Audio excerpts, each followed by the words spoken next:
আপনারা জানেন আমরা কিছুদিন পূর্বে আমরা ইলেকশনের তফসিল ঘোষণা করেছিলাম এবং এই ইলেকশনের তফসিল যেহেতু আমাদের 31শে মার্চ পর্যন্ত আমাদের মেয়াদের একটা বাধ্যবাধকতা থাকে সেই কারণে এই রোজার মধ্যে আমাদেরকে তফসিলকে ঘোষণা করতে হয়েছিল।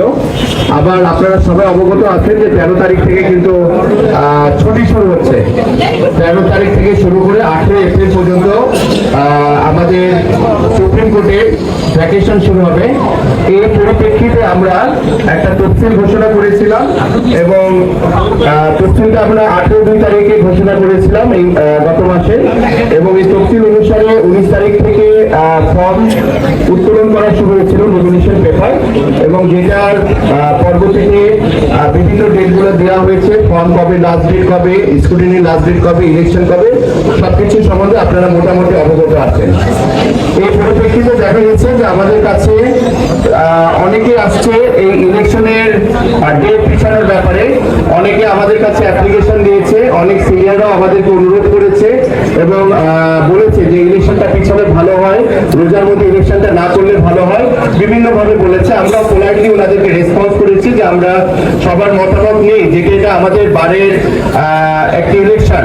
আমরা চাই যে বারের যে হারানো ঐতিহ্য সেটা আবার ফিরে আসুক। আমরা একটা সুষ্ঠু নির্বাচন দিতে চাই এবং এটা সবার জন্য যেটা ভালো হবে সেটা আমরা করব বলে আমরা প্রতিবদ্ধ।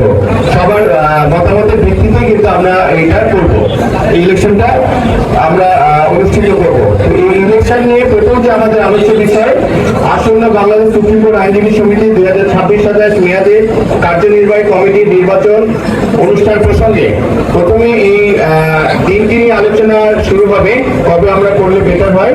তো প্রথমে আমি আমাদের প্রেসিডেন্ট স্যার, আমাদের সম্মানিত সভাপতি সুপ্রিম কোর্ট বার অ্যাসোসিয়েশনের মাহমুদুল খোকন স্যারকে আমি মাইকটা ছেড়ে দিচ্ছি, উনি কিছু বলবেন।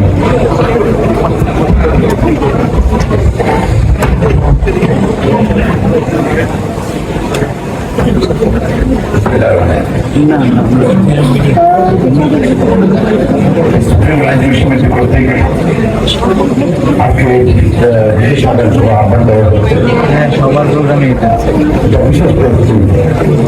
এটা জানেন তারিখ ঘোষণা করা হয়েছে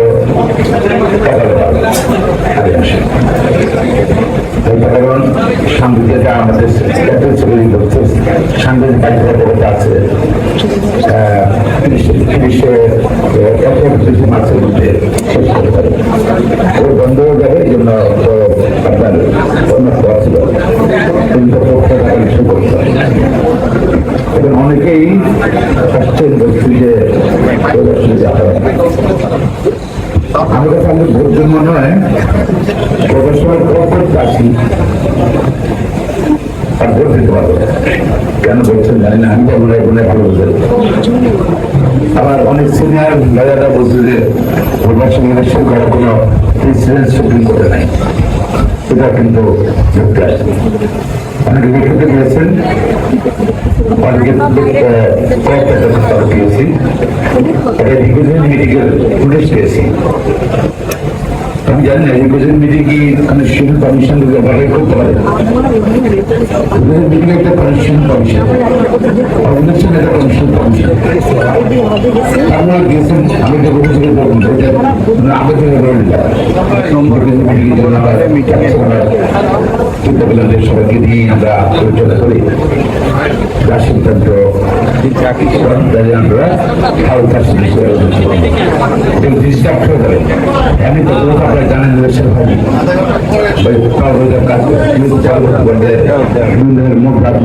চলতেছিল এবং ইজিএম এর মাধ্যমে এটা ওইগুলো সুযোগ করা হয়েছে।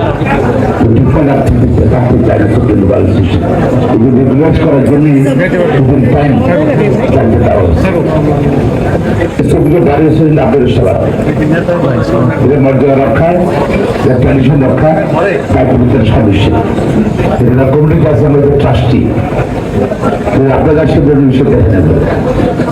আপনারা আপনাদের সুচিন্তিত মতো আমরা ওয়েলকাম করি। আশা করি আপনাদের মতামত দেবেন পরবর্তী পর্যায়ে।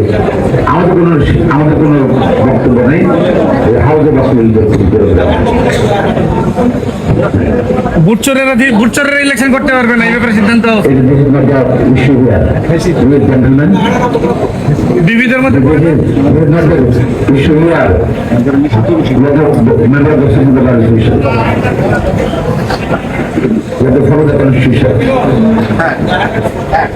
এখন আমাদের কাজে শেষ করতে হবে, রাখতে হবে, 4-5 জন বক্তব্য রাখবে।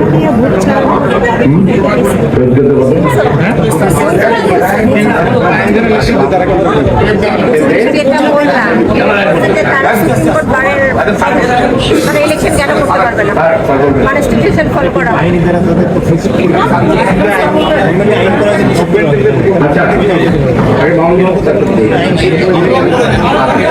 আচ্ছা, আমাদের বাড়ির সম্মানিত সদস্য প্রথমে আচ্ছা রায়হান সাহেবকে একটু বক্তব্য দেওয়ার জন্য অনুরোধ জানাচ্ছি। আনিসুর রহমান রায়হান।